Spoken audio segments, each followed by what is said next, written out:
Պարոն վարչապետ, նախորդին Պուտինի հետ հանդիպման ժամանակ անդրադարձ եղավ նաև ՀԱՊԿ-ի թեմային, դուք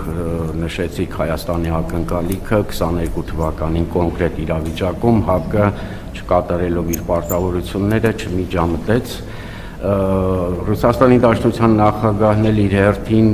պարզաբանեց, որ 22 թվականին թե ինչ էր սխալ միջամտությունը, հետաքրքիր է սրանից դուրս այս թեմայով քննարկում եղել է թե ոչ, խնդրեմ ձեր մեկնաբանությունը ռուսական կողմի արձագանքին եւ արդյոք Հայաստանի մոտ կա փոփոխություն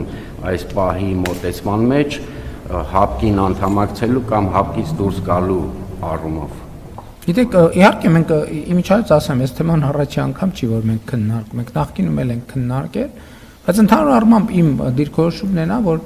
շատ լավ, եղել է 21 թիվ, եղել է 22 թիվ, մենք անընդհատ չպետք է այդ կետի վրա մնանք։ Եվ մեր հարաբերությունները մեծ օրակարգ ունի եւ մեծ պոտենցիալ ունի, եւ մենք պետք է առաջ նայենք, որովհետեւ այո, ամեն մեկը ունի իր ճշմարտությունը այդ հարցերի վերաբերյալ։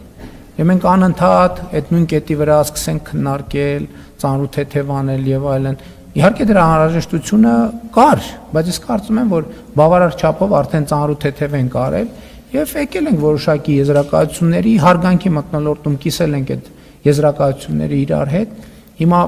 դա իհարկե շարունակեցինք քննարկումը, բայց իմ եզրակացությունն ու առաջարկներն էր, որ եթե հնարավոր լինի,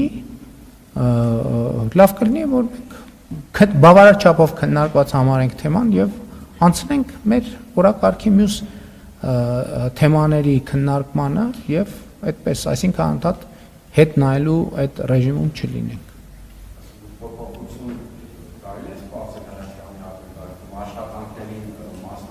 ՀԱՊԿ-ի մասով դե ես ասել եմ, որ